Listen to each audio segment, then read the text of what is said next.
ओम नमः सिद्धेभ्यः। तो हमें उत्तम त्याग धर्म को हम जानने बैठे हैं। जो चीज हमें ग्रहण करनी है उसका त्याग भी करना पड़ेगा।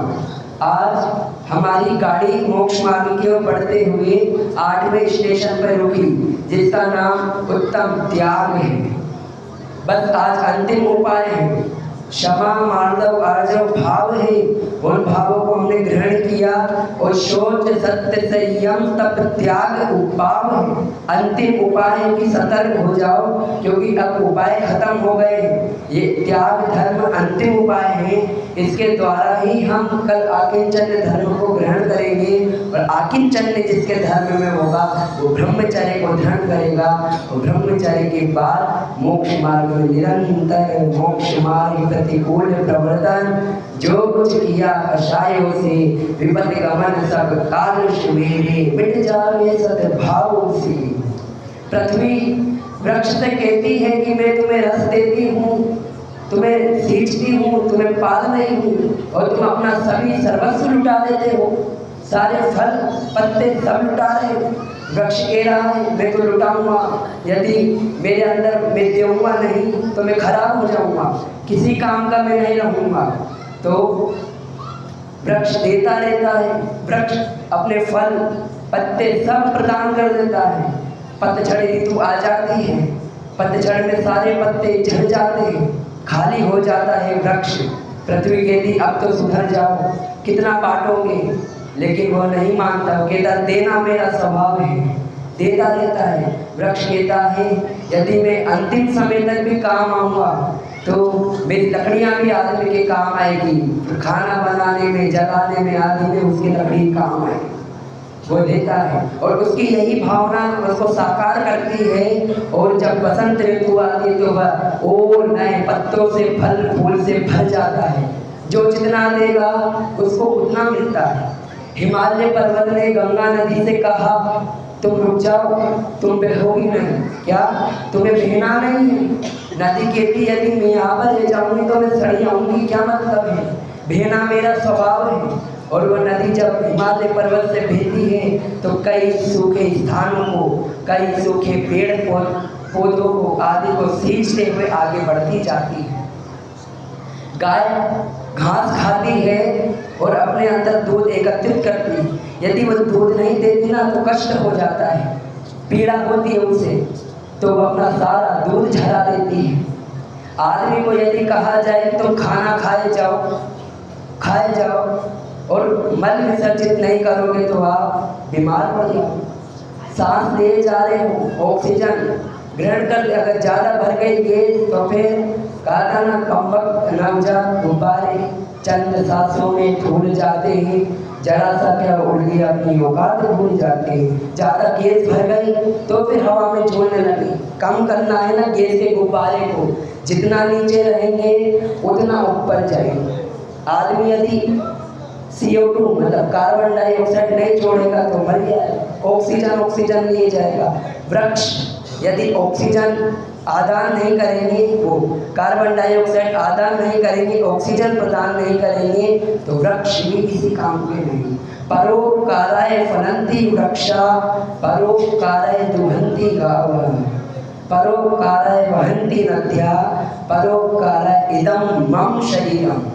वृक्ष परोपकार के लिए फल देते हैं, है ना। परोपकार फलन्ति वृक्षा परोपकार दुहन्ति गावः, गाय परोपकार के लिए दूध देती है, नदियाँ परोपकार के लिए बहती हैं, और ये परोपकार के लिए हमारा शरीर है। परस परोपग्रहो जीवानाम, इस भावना को ध्यान में रखकर हम जेनी आगे के पथ पर निरंतर बढ़ते जाते हैं। परस्पर में उपग्रह, उपकार की भावना, इसी का नाम जीवन है। अब आज उत्तम त्याग का दिन है। हमें पहले अंतर जानना होगा, त्याग और दान में क्या अंतर होता है। त्याग हमेशा बुरी चीज़ों का किया जाता है, दान हमेशा अच्छी चीज़ों का किया जाता है। हमारे पास अच्छी वस्तु है तो हम दान देंगे, और बुरी वस्तु है हमें उसका त्याग करना पड़ेगा। इसका नाम उत्तम त्याग धर्म है। आचार्य उमा स्वामी महाराज तत्वार्थ सूत्र ग्रंथ के 7वें अध्याय में कहते हैं, अनुग्रहार्थम सस्याति सर्वो दानम। स्व और पर के उपकार के लिए जो अपने दान दिया जाता है उसका नाम त्याग धर्म है। यह बात नहीं चल रही कि मात्र धन का त्याग करें। क्या कहा? मात्र धन का त्याग करने की बात नहीं है। जितने मन में बुरे विचार हैं, विषय वासना है, विषय के भोग हैं, सब है, उसका हमें त्याग करना है। इतिहास गवाह है, इतिहास गवाह है, जिन जिनने अपने जीवन में अच्छे कर्म किए हैं उनको पूरी दुनिया ने पूजा है, और जिन जिनने खोटे कर्म किए हैं उसको दुनिया ने धिक्कारा है। मात्र उच्च कुल में जेल लगाने से हम ऊंचे नहीं हो जाते। अगर उच्च कुल में रहकर नीच कुल के कार्य करते हैं तो हमारा जीवन निरर्थक है। मात्र हम ये सोचते हैं कि उच्च कुल में जन्म लेने वाला ही सब कुछ होता है। याद रखें, निम्न कुल में जन्म लेने वाला एक मुसलमान बालक भी APJ अब्दुल कलाम बन जाता है, और वही बालक जब भारत की रक्षा के लिए इतने आविष्कार करता है और भारत का राष्ट्रपति बन जाता है। निम्न में जन्मा था, है ना। एक शूद्र बालक जन्मा जब भारत की स्थितियां सही नहीं थी, लेकिन कहा ना हमेशा सत्य अकेला खड़ा होता है, और वह डॉक्टर भीमराव अंबेडकर अकेले खड़े हुए और निम्न से उच्च कुल के कार्य कर गए। सभी के लिए बिल्कुल एक नियम बना गए कि हाँ अब सब इसके अंदर बंधे रहेंगे। वरना क्या था, पहले तानाशाही राज चला करता था। और उच्च कुल में जन्म लेने की बात हो, उच्च कुल में क्या नहीं था। भरत चक्रवर्ती जैसे बड़े पापा थे, आदिनाथ जैसे दादा थे, बाहुबली, ब्राह्मी, सुंदरी आदि सब वैभव होने के बाद भी मारीच ने अपने कुल के अंदर नीच कार्य किए। भगवान आदिनाथ के समोसरण में उनके 363 मतों का अलग निर्माण कर दिया, खंडन कर दिया। उच्च कुल में जन्म लेने के बाद भी हम नीच कार्य करें तो इस कब तक सार्थक है? यदि हम अपने नाम के आगे मात्र जेल लिख कर रह रहे हैं, क्या सार्थक? यदि 3 कुलाचारों का हम पालन नहीं करते, नित्य दीन दर्शन, जल छान कर पीना, रात्रि भोजन त्याग की भावना है ना, रात्रि भोजन का हमें त्याग करना है, और हम इन 3 कुलाचारों का पालन नहीं करते हैं और कहते हैं हम जेल हैं, और भजन आदि गाने से कुछ नहीं होता। अभिमान करो रे सम्मान करो, कार्य हमारे अच्छे हों। 4 प्रकार के पात्र होते हैं। कितने प्रकार के? 4। एक कंजूस, एक मक्खी चूस, एक उदार, एक दाता। क्या? एक कंजूस, एक मक्खी चूस, एक दाता, एक, है ना, एक दाता हुआ ना। तो मक्खी चूस कौन होता है? पहली बात किसकी चल रही है? मक्खी चूस की। चाय के अंदर मक्खी गिर गई, मक्खी को निचोड़ दिया, वो मक्खी चूस होता है। अब एक घटना बताते हैं, मक्खी चूस से घटना याद आती है। रेवासा जी का एक मंदिर है, जब उसका निर्माण हो रहा था तब एक जैन सेठ जी थे। अब उन्होंने मंदिर बनवाने के लिए इंजीनियरों को बुलाया। इंजीनियर आए और सेठ जी कहते हैं बढ़िया मंदिर तैयार करना है। तो जब सेठ जी का घी का व्यापार था, इंजीनियर ने देखा सेठ जी के घी के पीपे में एक मक्खी गिर गई है, और सेठ जी ने उसे निचोड़ के घी अपने पैरों हाथों में लगा लिया। तो इंजीनियर वहीं से सोच लेता है तो मक्खी चूस है, ये क्या मंदिर बनवाएगा। तो उसका मन बदल गया वहाँ से जाने का बिल्कुल।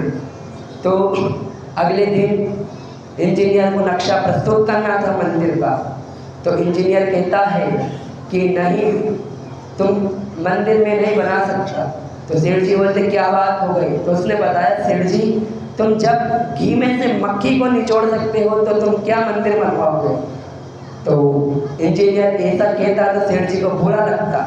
तो इंजीनियर ने क्या कहा सेठ जी से कि सेठ जी, यदि मैंने वास्तु में पढ़ा था कि मंदिर की नींव के अंदर यदि घी भरा जाए, है ना, तो मंदिर अच्छे से निर्माण होता है। तो सेठ जी कहते हैं हाँ तो क्या दिक्कत है, डालो ना घी।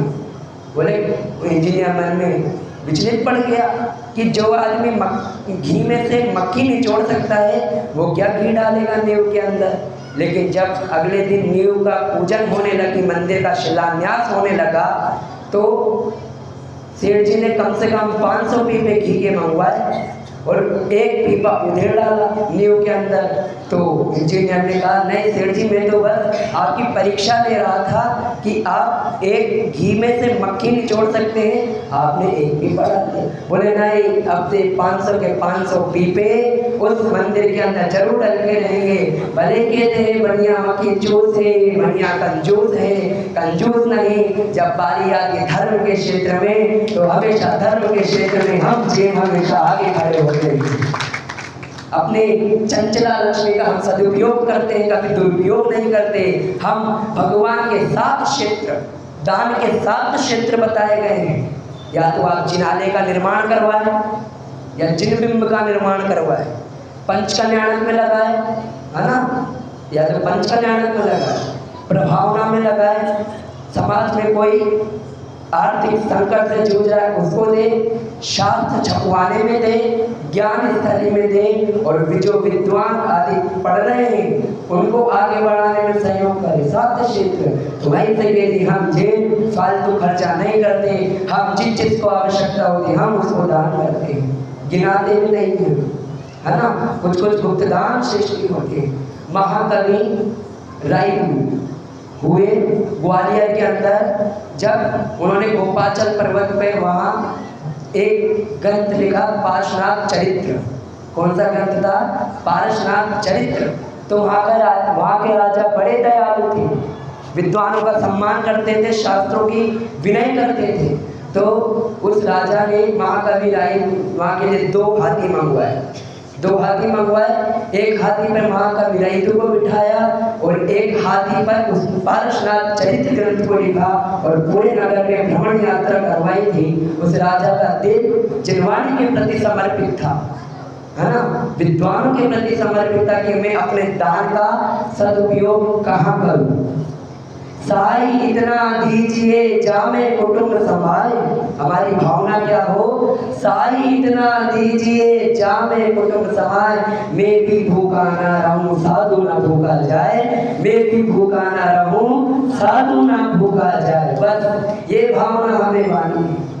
अब कंजूस ना तो खाऊंगा ना खाने दूंगा, क्या ना तो खाऊं ना खाने दूंगा, वो प्रवृत्ति के होते हैं। एक राजा था, क्या अपनी प्रजा का शोषण किया करता था, बहुत अमीर था, राजा के अमीर तो होगा, अपना राजकोष कैसे बढ़ाए, तो वह जनता से फालतू के टैक्स आदि लिया करता, जनता का शोषण करता। जनता बड़ी परेशान थी कि इसे राजा से छुटकारा पाओ। अब कर्म बढ़ते जा रहे थे, राजा जी की मृत्यु हो गई, है ना। अब राजा का जो बेटा था वो उत्तराधिकारी, वह राजा बना। अब राजा जी को उस समय धन की आवश्यकता पड़ी, तो जो उत्तराधिकारी पुत्र राजा बना था वह राजमहल के अंदर से तब धन उसको चाहना होता है, तो पहले सिपाही धन लेने राजकोष के अंदर जाते हैं।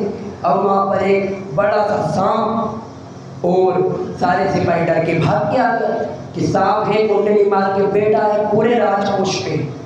फिर सेनापति जाता है, तो वो नाक पाड़ता है, नहीं लेने दूंगा। अब मंत्री को भेजते राजा, क्या बात है, देख के तो आओ। तो देखा कि वापस एक काला सा सांप है, कुंडली मार के बिल्कुल बिल्कुल खड़ा है कि डसने के लिए बिल्कुल तैयार हो। अब राजा घबराए कि बात क्या हो गई। अब राजा उस राजकोष के अंदर जाते हैं और वहाँ देखते हैं, तो उस राजा को देखते ही वह सांप बिल्कुल साइड में हट गया, नीचे झुक के बैठ गया बिल्कुल आराम से। अब राजा चिंतित में पड़ गया, हुआ क्या। तो राजा ने वो जो उसको धन चाहिए था वो सब लिया, बाहर आए। किस्मत से अगले दिन उसके आहार पर एक अवधि ज्ञानी मुनिराज आए। अवधि ज्ञानी मुनिराज से उस राजा ने सारा वृतांत सुनाया कि क्या बात है। तो अवधि ज्ञानी मुनिराज कहते हैं, ये सांप और कोई नहीं, तुम्हारे पिताजी हैं जो धन की रक्षा करते करते वहाँ कुंडली मार के नाग बन के बैठ गए। तो राजा को वहीं बेरा के आ गया कि इस धन संपदा से इतना हुआ, मेरे पिताजी सांप बन गए। अवधि ज्ञानी मुनिराज से उस राजा ने पूछा कि इसका उपाय क्या है। तो अवधि ज्ञानी मुनिराज ने कहा, जाओ अपने पिताजी को संबोधित करो। राजा गया, अपने पिताजी से कहा, क्या कार्य किए तुमने?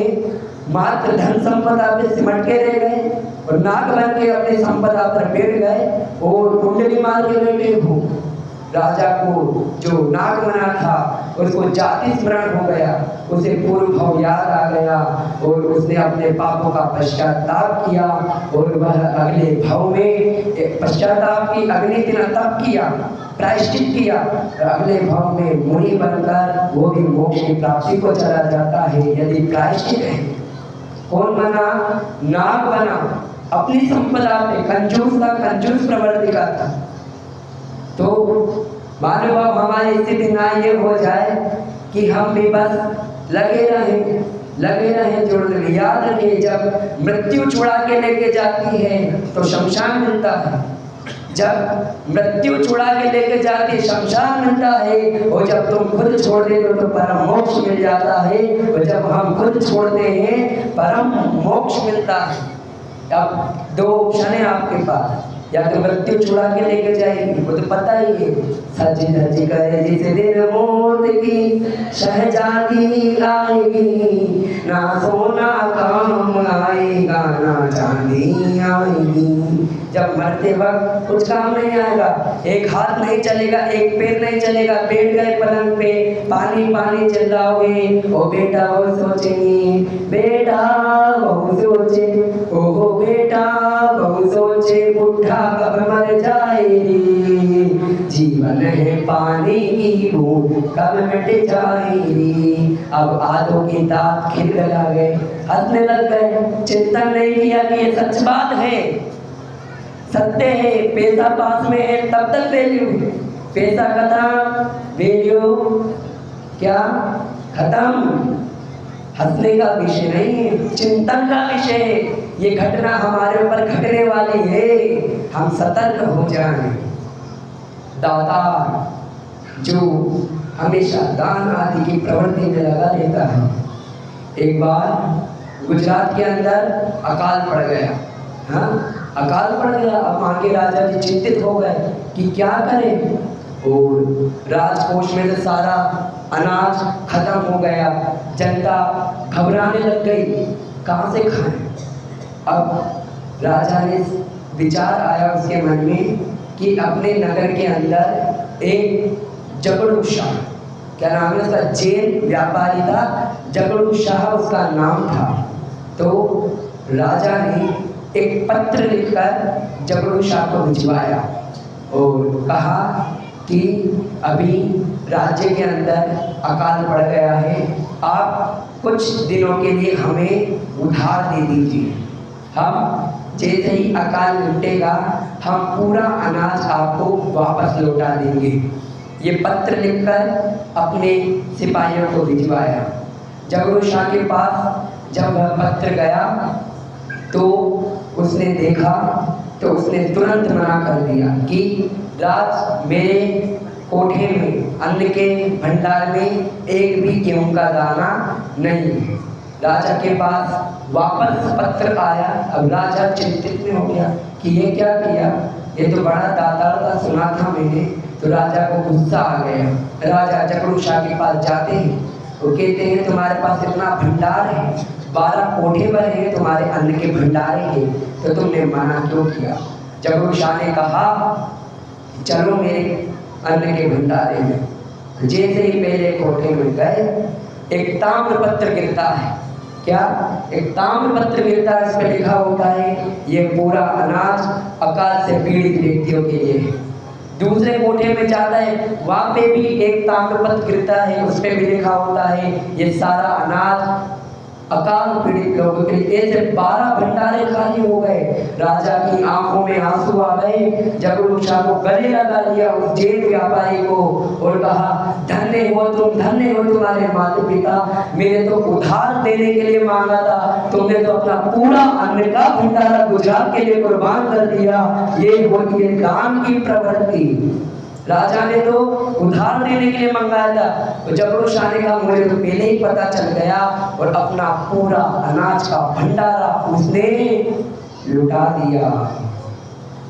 अब त्याग किसका करें? वासनाओं का, विषय वासनाओं का। पी पी कर विषयों की मदिरा मुझ में पागल बन आया। आरिका पूर्णमती माता जी देवशास्त्रों की पूजन में 2 पंक्तियां आती है। जड़ द्रव्यों का मूल्य किया पर आत्म द्रव्य अनमोल रहा। क्या? जड़ द्रव्यों का मूल्य किया पर आत्म द्रव्य अनमोल रहा, फिर भी निज को जड़ द्रव्यों का मूल्य किया पर आत्म द्रव्य अनमोल रहा, फिर भी निज को मैं मूर्ख उन द्रव्यों से तोल रहा। और जड़ द्रव्यों से हम अपनी आत्मा को क्यों तोल रहे हैं? ये हमने कल बताया था, उस कालीन को समेटते हुए जाना है, त्याग करना है। किसका? अब उपवास किया हमने, अब 2 दिन और है, कल की बाउंड्री 14 की, 14 की रात खत्म, अगले दिन अटैक शुरू। कहाँ जाए? बस किस पे जाना है? अब देखिए अध्यक्ष साहब, 2 चीजें होने लगी। पहले आदमी घर में खाता था और बाहर शौच के लिए जाता था। आज आदमी बाहर खा रहा है, घर में शौच के जा रहा है। ये क्या कलयुग है भगवान? है बाहर जा रहे हैं, ढाबों पे खा रहे हो, कह रहे हैं बड़े दिन हो गए घर की रोटियां खाते खाते हम तो पक गए, और भागे भागे ऐसे आते घर के अंदर। पहले घर में खाते थे, बाहर जाते थे, अब बाहर खाते हैं, घर में जाते हैं। हंसने के नहीं तो सत्य वचन है। ये त्याग का विषय है। 4 प्रकार के दाता बताए गए हैं। पहले तो 2 पात्र होते, सुपात्र और कुपात्र। सुपात्र में 3, उत्तम, मध्यम, जघन्य। उत्तम में मुनिराज, मध्यम में आलिका, शुल्लक, शुल्लिका, एलक, एलिका, और जघन्य में अविरत सम्यक दृष्टि। इनको हमें दान देना चाहिए। एक होते कुपात्र, जो बाल आदि से वस्त्र आदि धारण करके लंबे तिलक आदि लगा कर लोगों को मूर्ख बनाते हैं, तंत्र मंत्र की विद्या देते हैं, वह कुपात्र होते हैं। उन्हें हमें दान नहीं देना चाहिए। अब 4 प्रकार के दान, आहार दान, ज्ञान दान, औषध ज्ञान और अभय दान। आहार दान 4 चतुर्विध संघ को नवधा पूर्वक भक्ति से हम आहार दें। कोई भूखा है उसको खाने के लिए हम भोजन दें। कोई अतिथि आया है सबसे पहले उसको खिलाकर हम खुद भोजन करें।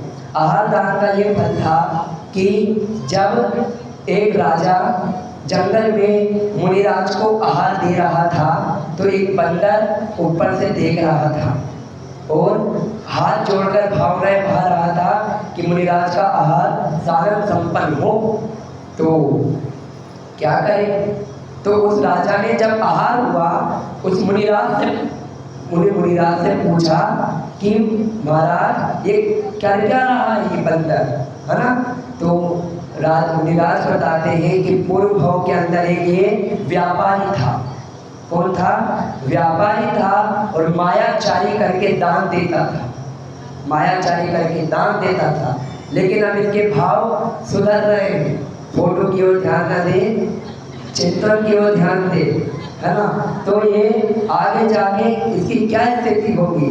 तो मुनिराज कहते हैं कि इस बंदर ने आहार दान देखते हुए ये भावना भाई है, तो आने वाले समय में ये भगवान आदिनाथ का मुख्य गणधर गुणसेन बनेगा। ये आहार दान का फल होता है। वह बंदर भी भगवान आदिनाथ के समूह शरण में गुणसेन नाम का मुख्य गणधर बन जाया करता है।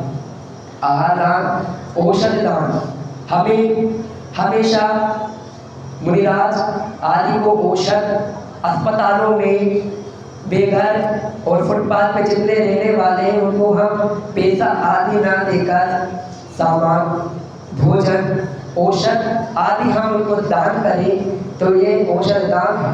अब आजकल व्यक्ति भिखारी को 2 रुपए देता नहीं, क्या कहा, 2 तो देता नहीं है, 200 सवाल वो पूछ लेता है कि क्या करेगा, उधर वो करेगा। भैया तुमने 2 तो दिए नहीं और उससे सवाल पूछ लिए। याद है कि मैं डेली शांति धारा के अंदर कहता हूँ, आपके घर पे, आपके चौखट में कोई जानवर, कोई मनुष्य यदि आपसे कुछ मांगने आ रहा है तो हमेशा बस हाथ जोड़ के आदिनाथ भगवान से एक प्रार्थना कर लेना, भगवान तूने मुझे देने वाला बनाया ना कि मांगने वाला। और अगर इस भावना को आप विपरीत कर देंगे तो याद रखिए, आज कटोरा उसके हाथ में है, अगर हम उसका तिरस्कार करते तो उसी जगह पर आप होंगे और आपके हाथ में कटोरा होगा, हमारे हाथ में कटोरा होगा। हमेशा बस भावना वाले देने वाले बने, लेने वाले नहीं बने। ज्ञान दान, अब सर्वश्रेष्ठ दान कौन सा होता है? ज्ञान दान। लेकिन अगर मुझसे कोई पूछे पर्सनल तो 4 दान से बड़ा कोई दान होता है, मैं कहता हूँ कन्यादान होता है। 4 दान से बड़ा एक और दान होता है, वो कन्यादान होता है। एक पिता अपनी पुत्री को बिल्कुल बचपन से पाल पोस कर इतना बड़ा करता है, उसको कुपोषित बनाता है, परिपक्व करता है, और जब वो पिता अपनी पुत्री को विदा करता है वह भी एक दान हुआ करता है। और उस पिता को दर्द को कोई नहीं जान सकता कि वह अपनी बेटी को कैसे विदा करता है। तभी तो पापा की परी कहते हैं, पापा की लाडली होती है। कन्यादान करना भी मानव एक बहुत बड़ा दान होता है। यदि समाज की एक धारणा बने, यहाँ की कमेटी एक निर्णय करे कि यदि किसी परिवार की कोई बेटी है, उसकी आर्थिक स्थिति सही नहीं है, तो समाज उसके पिता को अपनी कन्या का विवाह करने के लिए आर्थिक सहायता प्रदान करे, तब जाकर हमारा जेल कुल सार्थक होगा। एक कोंडेश नाम का ग्वाला था, उसने जंगल में मुनिराज को शास्त्र दान दिया। कोंडेश नाम का ग्वाला, उसने मुनिराज को शास्त्र दान दिया। उसका फल ये रहा, क्या? उस शास्त्र दान का ये फल रहा। जितनी आज श्रमण परंपरा चल रही है, उसके उन्नायक शास्त्र दान देने से आचार्य कुंद भगवान बन जाते हैं, मात्र शास्त्र दान देने से। उनकी आज परंपरा चल रही है, मंगलम कुंद कुंदात्यो। यदि महावीर गौतम मंडल के बाद किसी का नाम लिया जाता है वह है आचार्य कुंद महाराज। आज ये गर्व की बात है, हर नग्न दिगंबर मुनिराज ने आचार्य कुंद की परंपरा का अपने आप को माना। एक आचार्य भगवान विद्यासागर जी महाराज हुए, उन्होंने राष्ट्र की भावना को भाने के लिए दयोदय गौशाला का बेड़ा उठाया कि गायों की रक्षा हो, भाग्योदय खुलवाया कि रोगियों का इलाज हो, प्रतिभा स्थली खुलाई, कन्याओं का विकास हो। गुरु ने तो अपने कार्य किए, कर दिए, बड़े बड़े कार्य किए, और बेरोजगारों को रोजगार देने के लिए हथकरघा खुलवाते। और जब उनके शिक्षक मुनि पुंगव सुधासागर जी महाराज, उन्होंने 4 खुलवाए, है ना, कहते ना, गुरु रह गए और चेले शक्कर हो गए, गुरुकुल रह गए, चेले शक्कर। और जब पूज्य मुनि पुंगव सुधासागर जी महाराज एक श्रवण संस्कृति संस्थान का बेड़ा उठाते हैं, वहां से हर एक निकला विद्वान समाज में जाकर जब धीरे धर्म की ध्वजा फहराता है और आप जैसे लोगों को अपनी वाणी से मोहित कर लेता है, उनका सपना भी साकार हो जाया करता है उस श्रवण संस्कृति संस्थान के प्रभाव से। याद रखिए, 25 वर्ष 27 वर्ष पूर्व राजस्थान में झांक के देखना, क्या था? धर्म के बिना रेगिस्तान था।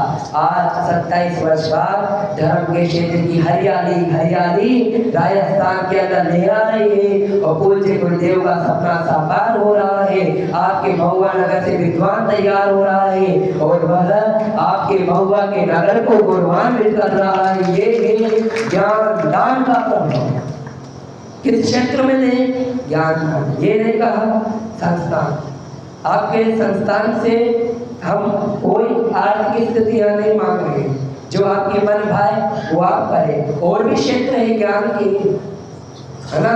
कोई बालक आपके समाज में ही है, उसकी पढ़ने की इच्छा है, आर्थिक स्थिति अच्छी नहीं, तो मेरे पहल कन्यादान के साथ एक पहल ये समाज और शुरू करे। आपसे निवेदन कर रहे हैं आदरणीय हमारे लीडर साहब से, अध्यक्ष साहब से, कि एक दिवस शिक्षक दिवस 5 सितंबर को ये समाज एक कार्य ऐसा भी करे कि सभी बच्चों को 1 वर्ष की जितनी सामग्री होती है, बैग, कॉपी, जो भी आदि होती है, वो ये समाज बच्चों को वितरित करे, जब जाके हमारा जैन धर्म सार्थक होगा। 2 कार्य ये सुझाव दिए हैं, नियम नहीं है। आज ईश्वरचंद विद्यासागर, आचार्य विद्यासागर नहीं, ईश्वरचंद विद्यासागर हुए, उनके घर पर एक भिखारी दान मांगने के लिए आया, तो उनकी माताजी 4 रोटी लेकर चली गई कि रोटी दे दो। तो ईश्वरचंद विद्यासागर अपनी माँ से कहते हैं कि माँ, ये तुमने जो सोने के कड़े पहन रखे हैं वो दे दो, मैं जब बड़ा हुआ तब बना दूंगा, बहुत गरीब है गई। तो ईश्वरचंद विद्यासागर की माँ ने अपने कड़े दान दे दिए सोने के। जब ईश्वरचंद विद्यासागर आगे जाके एक आचार्य विद्यासागर, एक ईश्वरचंद विद्यासागर, ईश्वरचंद विद्यासागर जब बड़े हुए, उन्होंने बहुत नाम अर्जित किया और अपनी माँ से कहते, माँ अपने हाथ का नाप दे, मैं तेरे लिए सोने के कड़े बनवाऊंगा, 2 नहीं 4 बनवाऊंगा। उसकी माँ कहती, अब तो मैं बूढ़ी हो गई हूँ, अब मैं क्या सोने के कड़े पहनूंगी, तो एक स्कूल का निर्माण करवा दे ताकि बच्चे पढ़ के आगे देश का भविष्य उज्जवल कर सके। क्या कोई माँ है ऐसा चिंता कर ले? वो देखती कि बेटा 4 नहीं 6 चाहिए, 4 कम रहे, और वो माँ घर में ईश्वरचंद विद्यासागर की वो कहती है, तू तो एक स्कूल खुलवा दे, एक पाठशाला खुलवा दे। यदि पाठशाला नहीं होगी, याद रखिए, मंदिर है, पाठशाला है, दोनों में महत्व किसका बड़ा? पाठशाला का बड़ा, क्योंकि मंदिर तो है, भगवान भी वही रहेंगे। पता नहीं, अगर संस्कार नहीं होंगे, हम मंदिर नहीं आएंगे, हमारे अंदर जानकारी धर्म की नहीं होगी, तो याद रखें जो स्थितियां होते जा रही है ना क्षेत्रों के, वो दिन दूर नहीं जब सारे क्षेत्र हमारे हाथ से छिन जाएंगे। ये चिंतन करने योग्य बात है। यदि हमारे बच्चों में, समाज के लोगों में पता ही नहीं चलेगा जैन धर्म क्या है, जैन धर्म का सार क्या है, तो मंदिर में मात्र दर्शन करने से, चावल चढ़ाने से कुछ नहीं होता। उसका धर्म के मर्म को तो हम समझे, तब जाके ये धर्म की धरोहर हमारी बच पाएगी। ज्ञान दान का प्रभाव था, अभय दान, मुनिराज आदि को आवास देना, आवास देने की गिफ्ट कर दिया, वो लेते भी नहीं। प्रेम के सब भूखे होते मानव, प्रेम पूर्वक क्या करें? प्रेम पूर्वक मुनिराज को नग्न होने का कोई शौक नहीं है, उनको तो भगवान महावीर से प्रेम होता है, अपने तन के कपड़े तक उड़ा के फेंक देते हैं, भगवान महावीर से प्रेम होता है। भरत जी महाराज कोई महत्व नहीं था, भगवान राम से प्रेम था, तभी जाके राज्य ठुकराया। ये चिंतन का एक विषय मिलता है, जब भगवान रामचंद्र जी को वनवास मिल गया था, भगवान रामचंद्र जी ने त्याग के लिए नहीं किया था, अपने पिता से प्रेम करते थे, अपने पिता की आज्ञा मानते थे, इसलिए उन्होंने प्रेम पूर्वक अपना त्याग कर दिया। आज इस प्रवचन सभा में कोई बैठा है, यदि पिताजी कहते 2 दिन के लिए यहाँ चले जा, कोई नहीं जाएगा। मात्र मोबाइलों पे स्टेटस लगाने से नहीं होता। Happy mother's day, happy father's day, एक दिन का फादर्स डे नहीं होता। डेली की हम बात माने, जब जाके वो पिता दिवस बनता है, जब जाके शिक्षक दिवस बनता है। स्टेटस आदि से लगाने से कुछ नहीं होता है। उस भावना को हम हमारे अंदर स्वीकार करें, जब जाके वो भावना साकारित होती है। तो ये क्या प्रेम पूर्वक। तो जब भरत जी आते हैं अपने ननिहाल पक्ष से, अपनी माँ कैकेयी को इतनी गालियां बकते हैं कि भगवान किसी ने इतनी गालियां नहीं बकी। वो कैकेयी कहती, जिसके लिए राज्य मांगा वो गालियां दे के जा रहा है, और जिससे राज्य छीना वो मेरे पैर छू के वनवास को चला जाता है।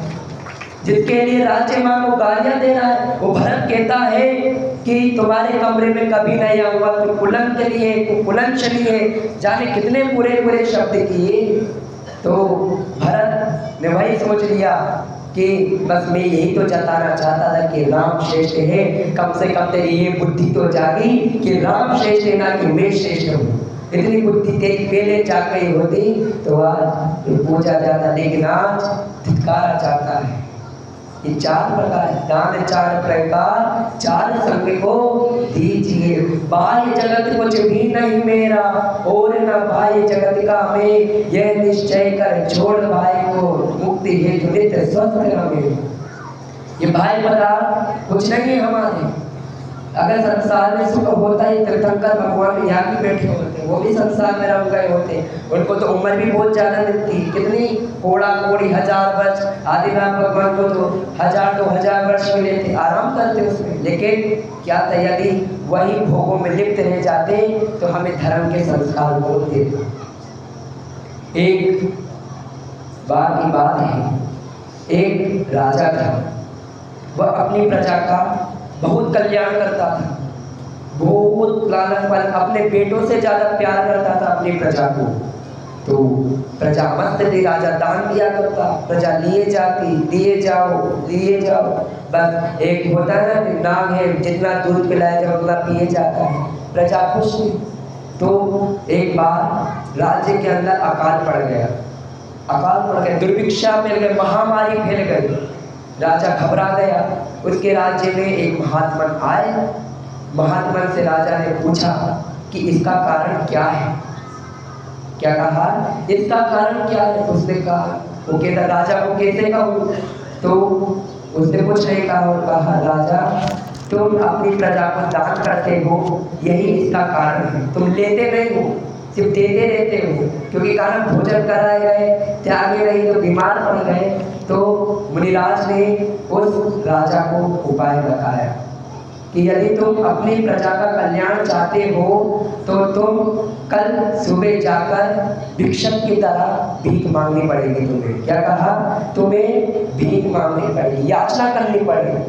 अब राजा रात में सोया था कि कल भिक्षा मांगनी है, उसको नींद नहीं आई। उसी के अंत में गांव में एक और घटना घटती है। सुबह एक भिखारी होता है और उसकी पत्नी होती है। अब भिखारी को उस दिन भीख नहीं मिली थी, एक दिन पहले भीख नहीं मिली।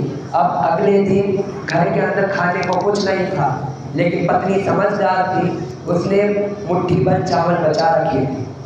तो उसने भिखारी से कहा, झोली के अंदर ये चावल लेके जाओ और भीख मांगने जाओ, अगर कुछ नहीं मिला कम से कम खाली हाथ तो तुम नहीं आओगे। तो वह भिखारी आशा लेकर चल पड़ता है, जा रहा है जंगल में।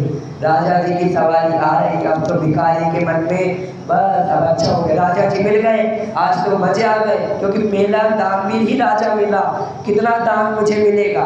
तो भिखारी सोच रहा है, बड़े बड़े सपने साकार हो गए, सच गए बिल्कुल सपने। अब क्या करें। अब जैसे ही भिखारी राजा से भीख मांगने जाए, उसके पहले राजा जी ने हाथ फैला दिए। भिखारी के सारे सपने टूट गए कि मैं मांगने वाला, उसके पहले राजा ने मांग लिया। अब क्या करे। भिखारी के पास क्या था, एक मुट्ठी चावल थी। क्या थी, एक मुट्ठी चावल बची थी। तो राजा ने कहा, आज मैं तुम्हें कुछ नहीं दे सकता, आज मैं तुमसे मांगता हूँ, तुम मुझे दो। भिखारी सोच पड़ गया, मेरे पास तो चावल है, यदि ये भी घर में लेके गया तो फिर पिटाई पक्की। पत्नी जी ने क्या कहा था, खाली हाथ मत आना, खाली हाथ जाकर पिटाई पक्की थी। तो राजा से कहा, ठीक है क्या करे। राजा मांग रहा था, नहीं देता तो राजा मार डालता। तो उसने अपनी मुट्ठी चावल की ली और बेमन से राजा के हाथ में दिए। अब कम से कम 7-8 चावल उसकी झोली के अंदर ही रह गए। राजा खुश हुआ। राजा ने कहा, ठीक है तथास्तु, तुम्हारा कल्याण हो, तुमने मुझे दान दिया। राजा चला जाता है अपने महल में और पूरी प्रजा की महामारी आदि सब सही हो जाती है। जब वह भिखारी अपने घर पे जाता है, अपनी पत्नी से कहता है, आज तो कुछ नहीं मिला है, खाली टोकरी है, जाओ ले जाओ अंदर।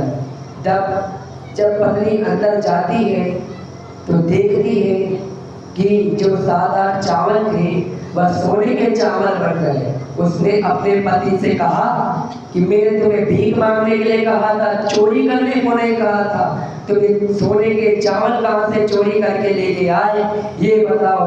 लेकिन जब उसका पति गया अंदर, उसकी आंख में चमचमाने हीरे मोती आदि उस टोकरी के अंदर, झोली के अंदर कपड़े में भर गए। और उसने कहा, धन्य हे प्रभु, मैंने तो एक मुट्ठी चावल दी थी, तूने तो सोने का भंडार मेरे घर के अंदर स्थापित कर दिया।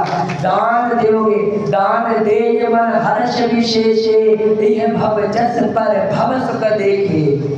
आज दान देने मन हर्ष का विशेषित होगा इस भाव में, और उस भाव में कल्याण का कार्य करता है। कौन? दान, त्याग, सर्वस्व की भावना होनी चाहिए। एक माजी ने अपने बेटे को 4 लड्डू दिए कि जाओ रास्ते में खा लेना। विदेश की यात्रा पे जा रहा था, अब चले जा रहा है, तब क्या पता था रास्ते में एक बच्चा मिल गया और उसने उसको 3 लड्डू उसको खिला दिए।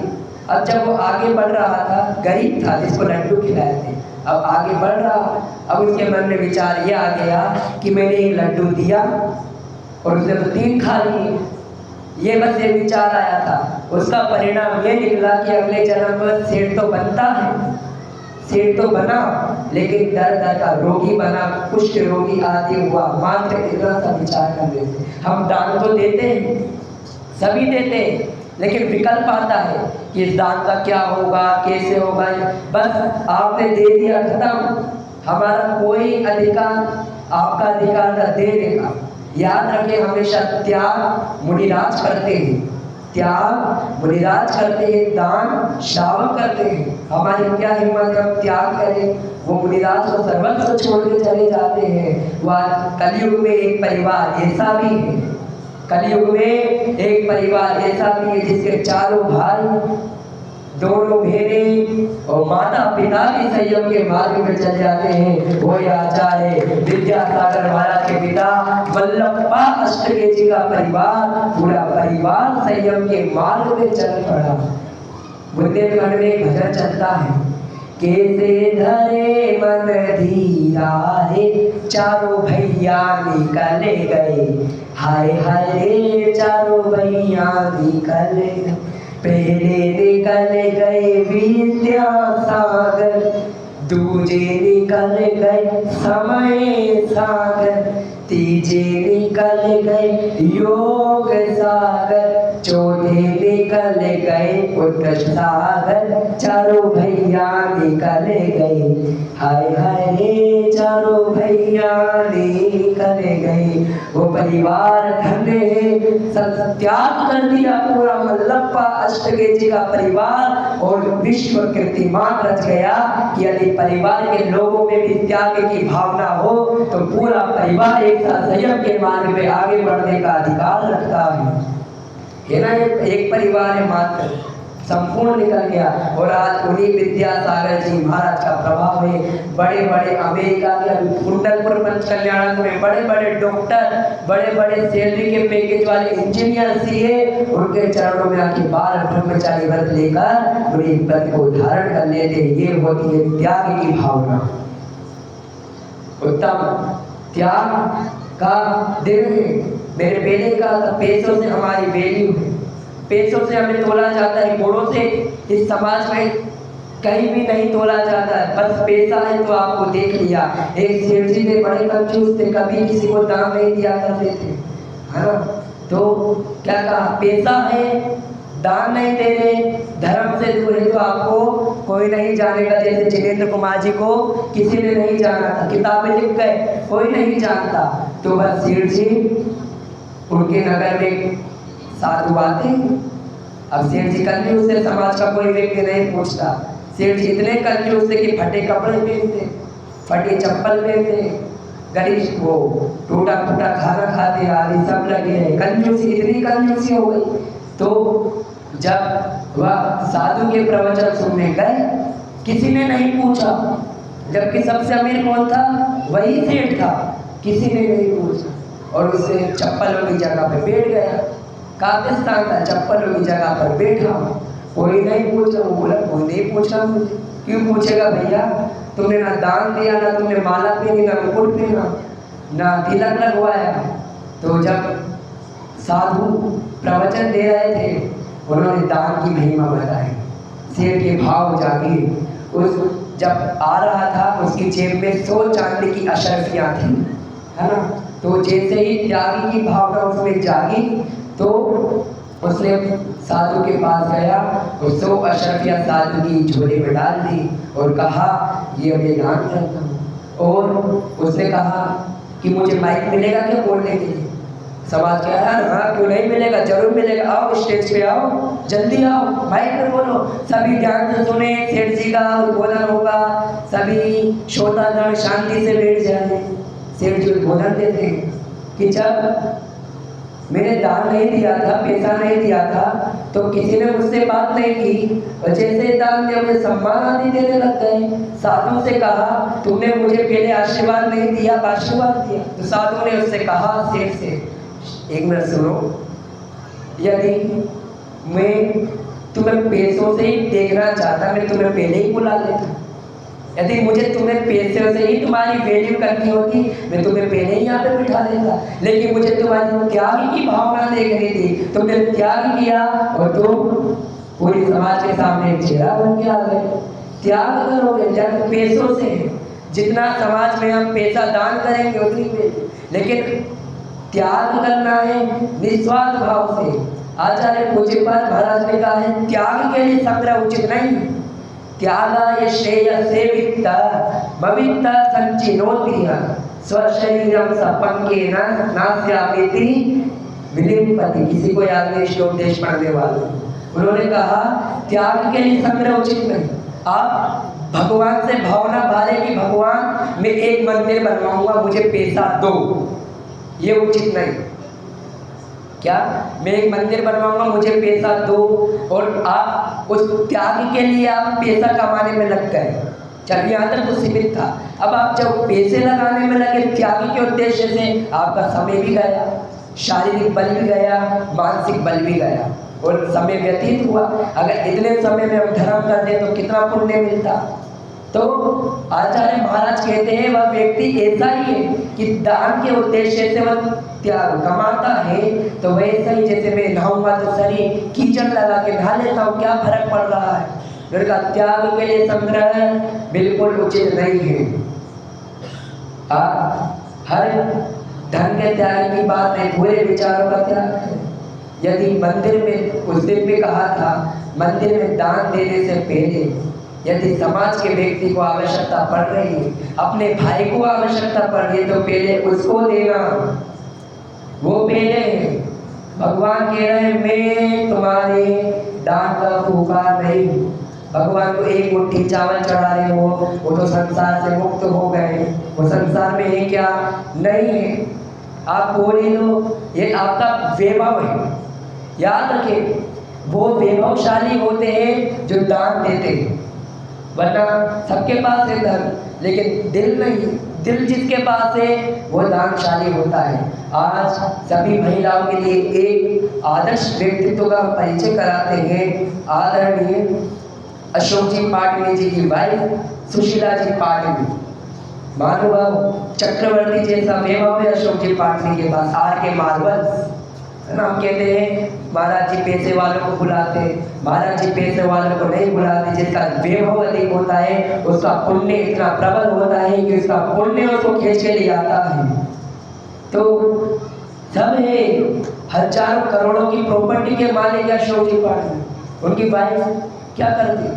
सब वैभव है, धन संपदा है, स्विमिंग पूल है, सब सारी चीजें हैं घर के अंदर, लेकिन जब त्याग की भावना होती है वही आदरणीय सुशीला जी पाटनी आचार्य विद्यासागर जी महाराज के पास 7 प्रतिमाओं को धारण करके सभी को ये संदेश देती है कि धन वैभव भी सब कुछ सार्थक नहीं है।